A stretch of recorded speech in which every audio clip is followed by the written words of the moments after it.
नमस्कार मित्रों, हिंदी विद्यार्थी चैनल में मैं आपका स्वागत करता हूँ। हम लोग पढ़ रहे थे महादेवी वर्मा का संस्मरण पथ के साथी, जिनमें 3 लोगों के बारे में हम लोग पहले पढ़ चुके हैं बीते 3 वीडियो में। सुभद्रा कुमारी चौहान जी, सूर्यकांत त्रिपाठी निराला जी और जयशंकर प्रसाद जी के स्मृति का वर्णन कर चुके हैं हम लोग। अब इस वीडियो में हम लोग पढ़ते हैं सुमित्रानंदन पंत जी के बारे में। तो आइए शुरुआत करते हैं। सुभद्रा जी के उपरांत मेरे दूसरे परिचित कविबंधु सुमित्रानंद पंत जी हैं, ऐसा महादेवी वर्मा जी कहती हैं।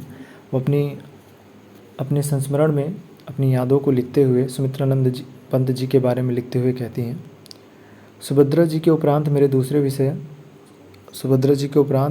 परिचित कविबंधु सुमित्रानंद जी हैं, परंतु उनके परिचय की कथा इतनी विचित्र है कि उनके स्मरण मात्र से हंसी आती है। छायावाद के प्रभात का जब प्रथमालोक प्रहर व्यतीत हो रहा था, तब तक मैं, आगे एक पंक्ति में, पंकज के पोंछी नैन आयो सुखदैन जानी, अंजन पराग को समीर सीत नायो देता, जैसी समस्या पूर्ति बड़ी तन्मयता से कर रही थी। मेरी स्थिति बहुत कुछ उस पक्षी शावक के समान रही होगी, जिसे प्रत्येक क्षण बढ़ाने वाले अपने पंखों का स्वयं पता नहीं चलता। जब एक दिन अचानक नीड़ से झांकते झांकते गिर कर वह धरती पर आने के स्थान पर से उड़ता हुआ ऊंची डाल पर बैठ जाता है, तब उसे पहले पहले उस परिवर्तन की अनुभूति होती है। समस्या पूर्ति में तो मैं बचपन की ही ठोंक पीट कर वैदराज बना दी गई। खड़ी बोली की तुकबंदी मुझे वातावरण से अनायास प्राप्त हो गई, पर दोनों से भिन्न जो एक भाव जगत मेरे भीतर रेखा रेखा करके बन रहा था, उसके प्रति तब तक ना मेरी जिज्ञासा थी ना बोध। मैं लिखती हूँ, संभवतः कोई ना जान पाता यदि सुभद्रा जी ने पता न लगा लिया होता, और उनको पता चल जाने के उपरांत किसी से भी छिपाना संभव नहीं था। उस समय प्रयाग में क्रॉथवेस्ट गर्ल्स कॉलेज का विशेष महत्व था। यदि किसी छात्रा को परीक्षा में उच्च स्थान मिलता तो उसका क्रॉथवेस्ट की विद्यार्थिनी होना स्वाभाविक था। यदि कोई वाद विवाद की प्रतियोगिता में विशेष स्थान पाती तो उसका क्रॉथवेस्ट में होना अनिवार्य था। यदि कोई कवि सम्मेलन में पुरस्कार प्राप्त करती तो भी उसका क्रॉथवेस्ट में संबंध होना आवश्यक था। संस्था के मंत्री स्वर्गीय श्री जसवंत राय जी के निश्चल वात्सल्य से में स्निग्ध और आचार्य कृष्णाबाई तुलास्कर के सात्विकपन से उज्जवल वातावरण ने हम सबको विशालतम परिवार का संभाव और लघुतम की देखरेख एक साथ दे डाली थी, जिसमें जो गुण अवगुण था वह न अपेक्षित रह पाता था न अनदेखा। ऐसे वातावरण में जब सुभद्रा जी ने मेरी तुकबंदी रचने की विशेषता की घोषणा कर दी, तब उनके जाने के उपरांत कवि सम्मेलनों में सम्मिलित होने का भार आयचित मेरे सिर आ पड़ा। और सत्य तो यह है कि यह भार मुझे दुर्बाह भी नहीं लगता था। मैं पढ़ने में अच्छी थी और मुझे परीक्षा में अच्छा स्थान और छात्रवृत्ति मिलती रही, पर पाठ्य पुस्तकों के प्रति मेरा घोर विराग ही रहता था। इंटर तक पहुंच जाने पर भी परीक्षा के दिनों में मुझे पुस्तकों के साथ बंधे रखने के लिए आचार्य सुधालता को प्रलोभन देना पड़ता था कि 3 घंटे बैठकर पढ़ने के बाद आइसक्रीम मिलेगी। ग्रीष्म की उस दोपहर के सुनसान में मेरी दृष्टि पुस्तक के पृष्ठ और घड़ी के सुई के बीच में दौड़ लगाती रहती थी, और 4 अंक पर सुई के पहुँचते ही वे मुझे पुस्तकों के बंडल के साथ अपने दरवाजे पर पाती, और तब आइसक्रीम पाने के उपरांत मैं उन्हें प्रायः उस बंडल को दूसरे दिन के लिए वहीं सुरक्षित रख जाती थी। कभी कभी इतने प्रयत्न से पढ़ा हुआ भी व्यर्थ हो जाता था, क्योंकि जब प्रथम प्रश्न पत्र की तैयारी करके चली जाती तब द्वितीय सामने आ जाता, और द्वितीय के लिए प्रस्तुत होती तब पता चलता तृतीय आने वाला है। ऐसी स्थिति में कवि सम्मेलनों के प्रति मेरा विशेष अनुराग स्वाभाविक हो गया तो आश्चर्य नहीं। ऐसे कवि सम्मेलन का प्रायः छात्रावासों या शिक्षा संस्थाओं के तत्वाधान किसी वयोवृद्ध कवि की अध्यक्षता में आयोजित होते थे, और उनमें पूर्व निश्चित समस्याओं की पूर्तियों और विषयों पर रचित कविताएं सुनाई जाती थीं। उत्तम पूर्तियाँ और रचनाओं को पदक और पुस्तकों से पुरस्कृत किया जाता था। हिंदू बोर्डिंग हाउस के श्री हरिऔध जी की अध्यक्षता में आयोजित ऐसे ही कवि सम्मेलन में हम लोग आहत थे। मैं निर्दिष्ट समस्याओं की पूर्ति की भी थी और निश्चित विषयों पर कविताएं भी लिखी थी। उस समय तक मैं कई सम्मेलनों में उपस्थित होकर कई पदक प्राप्त कर चुकी थी। अतः बहुत गंभीर मुद्रा बनाकर कुछ सहयोगिनी छात्राओं के अध्यापिकाओं और उनके साथ मंच एक ओर समासीन थी, दूसरी ओर बैठे हुए छात्रों और अध्यापकों के परिष्कर समूह में कुल हलचल सी उत्पन्न करती हुई एक कोमलकांत कृशांगी मूर्ति आविर्भूत हुई। आकंठ अवगुंठित करती हुई हल्की पीताभ सी चादर कंधों पर लहराते हुए कुछ सुनहले से केस, तीखे नक्श और गौर वर्ण के समीप पहुंचा हुआ गेहुआ रंग, सरल दृष्टि की सीमा, हाथ, यह सब देखकर मुझे ही नहीं मेरी संगिनियों को भी भ्रम होना स्वाभाविक था। पर हम सब यह देखकर विस्मित हो गए कि वह मूर्ति हमारी ओर न आकर उन्हीं के बीच में प्रतिष्ठित हो गई और उससे आकार प्रकार में उतने ही भिन्न जान पड़ते थे जितनी तीक्ष्ण सरल रेखा से विशाल कठोर पाषाण खंड। 8 बजे हमें अपने छात्रावास लौट जाना था, अतः मैं अपनी कविता सुना भर सकी। सुमित्रानंद जी की कविता सुनने का सुयोग उस दिन मुझे मिलते मिलते रह गया। उन दिनों नवीन भाव को नवीन शब्दावली में बांधने वाली कुछ रचनाएं श्री नंदिनी के नाम से प्रकाशित हुई थी। उन रचनाओं के अनेक व्यक्तियों के मन में किसी विशेष प्रतिभा संपन्न नवीन कवित्री के आगमन का विश्वास उत्पन्न कर दिया था। संभवतः सुभद्रा जी इस संबंध में से अनजान थी, अन्यथा मुझे इतने दिन भ्रम में ना रहना पड़ता। अंत में कई वर्षों के बाद डॉक्टर धीरेन्द्र वर्मा ने अपने विवाह के अवसर पर मुझे अपने कवि मित्र सुमित्रानंद जी का परिचय कराया। तब मुझे अपने भ्रम पर इतनी हंसी आई कि मैं शिष्टाचार के प्रदर्शन के लिए भी वहाँ खड़ी न रह सकी। सुमित्रानंद जी हिमालय के पुत्र हैं और उन्हें देखकर ना उन्नत हिम शिखरों का स्मरण आता है और ना ऊंचे सिरचगरी प्रहरी जैसे देवदार याद आते हैं। ना सभीत करने वाले गहरे गर्त की ओर ध्यान जाता है और ना उच्छृंखल गर्जन भरे निर्जर स्मृति में उदित होते हैं। वे उस प्रशांत छोटी झील से समानता रखते हैं जो अपने चारों ओर बड़े शिखरों और देवदारों की गगनचुंबी ऊंचाई को अपने हृदय में प्रतिबिंब कर उसे धरती के बराबर कर देती है, गहरे गर्तों को अपने जल में सम कर देती हैं और उच्छृंखल निर्जर के पैरों के नीचे तरल आंचल बिछाकर उसे गिरने चोट खाने से बचा लेती है।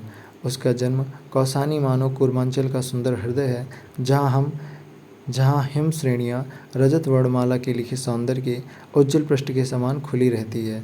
उस कत्यूर घाटी के बीच में खड़े होकर जब हम एक ओर हिमदुकूलनी चोटियों को एक ओर से दूसरी ओर चीड़ देवदारों की हरितिमा से अगुंठित कौसानी को देखते हैं, तब ऐसा जान पड़ता है मानो हिम शिखरों की उच्च रेखाओं ने कौसानी के सौंदर्य की कथा लिखी है और कौसानी ने अपने मरकत अंचल से हिमानी का छंद आंका है। ऐसे ही प्रकृति के उज्ज्वल हरित अंचल में सुमित्रानंद जी ने जब आंखें खोली तब उनकी जन्मदात्री ही पल के चिर निद्रा में मुंद चुकी थी। भाइयों में छोटे होने के कारण और जन्म के साथ मातृहीन हो जाने के कारण उन्हें सबसे प्यार दुलार पाने का अधिकार मिल गया, पर पौधे के स्वस्थ विकास के लिए आवश्यक धरती के समान ही जीवन के स्वाभाविक विकास के लिए माता की स्थिति है। उसके अभाव में दूसरों में यह स्नेह प्राप्त होता है। उसमें अरे बेचारा मातृहीन है का भाव अनजाने में ही घुल मिल जाता है और यह दया भाव दूध में कांजी के समान स्नेह का स्वाद ही दूसरा कर देता है, क्योंकि स्नेह सब कुछ कह सकता है, केवल दया का भार नहीं सह सकता। ऐसे स्नेह पर पलने वाले बालक बड़े होकर सबसे अधिक सहृदय हो सकते हैं, परंतु सबसे अधिक अस्वाभाविकता भी उन्हीं के पल्ले पड़ती है। सुमित्रानंद जी के मन का संकोच, उनकी अंतर्मुखी वृत्तियों सब उनके असाधारण बालकपन की उपज है। पर्वत के एकांत की कल्पना सहज है, पर वह एकांत कितना मुखर हो सकता है इसका अनुमान बिना वहाँ रहे संभव नहीं है। पर उस पर यदि व्यक्ति के मन का तुमुल कोलाहल कुछ क्षणों के लिए शांत हो सके तो यह मुखरता अपनी शब्द रहित भाषा में ही जीवन के गंभीरतम रहस्य समझा देती है। हिमालय की उपत्यकाओं में जहाँ तहाँ घरौंदे जैसे घर बसा हुआ मानो प्रकृति की विराटता के सामने छोटा सा लगने लगता है। फिर वहाँ नगर के समान एक स्थान पर जनसमुद्र भी नहीं मिल सकता और जो जन हैं वे अपनी व्यस्तता में ही खो जाते हैं। बाहर के आने वाले झोंके तक उनकी ऊंची ऊंची प्राचीरों से टकराते टकराते कभी किसी कोने तक पहुंच जाते हैं और कभी टूट कर कहीं बिखर जाते हैं। आश्चर्य नहीं कि किशोर कभी प्रकृति के साथ ही दुकेला रहा। उसे झरनों नदियों में लाल लाश दिखाई दिया, पक्षियों भ्रमरों ने संगीत सुनाई दिया, फूल कलियों में हंसी की अनुभूति हुई, प्रभात का सोना मिला, रात में रजत राशि प्राप्त हुई और कदाचित हंसने रोने वाला हृदय इस भूल भुलैया भरी चित्रशाला में खोया रहा। आंसू के खारे पानी में डुबोए बिना सौंदर्य के चित्र रंग पक्के नहीं हो सकते, पर प्रकृति के पास सौंदर्य है, आंसू नहीं। सुमित्रानंद जी को स्वभाव और शरीर के असाधारण में असाधारण कोमलता मिली है, परंतु उसमें प्रकृति के क्षतिपूर्ति संबंधी नियम का अभाव नहीं है। स्वभाव को जीवन के अनेक चढ़ाव उतारों और सम-विषम परिस्थितियों में संघर्ष करना पड़ा है और शरीर को ना जाने कितने रोगों से जूझना पड़ा है, पर जिस नियम से आज के वैज्ञानिक ने मकड़ी के कोमल झीने तंतु में न टूटने वाली दृढ़ता का पता लगा लिया है, उसी नियम के अनुसार सुमित्रानंदन जी के सुकुमार शरीर और कोमल प्रकृति ने सब अग्नि परीक्षाएं पार कर ली हैं। यदि परीक्षा के अंत में परीक्षित वस्तु कुछ और बन जाए तो फिर उसका मूल्यांकन भी बदल जाता है। सुवर्ण परीक्षित होकर अधिक दीप्तमय सुवर्ण ही रहे तभी उसकी परीक्षा उसे अधिक महार्घता दे सकती है। सुमित्रानंद जी का स्वभाव आज भी कोमल है और शरीर आज भी सुकुमार है। अनुभवों ने इस कोमलता और सुकुमारता पर एक आर्द्रता का पानी ही फेरा है। जिस प्रकार आकाश की ऊंचाई से गिरने वाला जल किलसेओं और फूलों पर स्वच्छता के अतिरिक्त और कोई चिन्ह नहीं छोड़ता, उसी प्रकार संघर्षों ने उसके जीवन पर अपनी रुक्षता और कठोरता का इतिहास नहीं लिखा है। जब वे तीसरी कक्षा के बाल विद्यार्थी थे तभी उन्हें अपने गोसाई दत्त नाम की कवित्वहीनता अरखरने लगी। सुमित्रानंद जैसा श्रुति मधुर नाम अपने लिए खोज लेने वाली उनकी असाधारण बुद्धि ने जीवन और साहित्य के अनेक क्षेत्रों में इतनी सृजनशीलता का परिचय दिया है। वेशभूषा, रहन सहन से लेकर सूक्ष्म भाव और चिंतन तक सब कुछ उनके स्पर्श मात्र से असाधारणता पाता रहा है। जीवन में प्रत्यक्ष पार्थिव से अव्यक्त सूक्ष्म तक ऐसा कुछ नहीं है जिसकी उपेक्षा से मनुष्य को सार तत्व प्राप्त हो सके। इस सिद्धांत को जितनी पूर्ण कसौटी सुमित्रानंदन जी के जीवन से मिली है उतनी अनन्य नहीं। बदलती हुई सम विषम परिस्थितियों में उन्हें नूतन सृजन की मंगला संभावनाएं इस प्रकार संचालित करती हैं कि वे संघर्ष को भूल जाते हैं,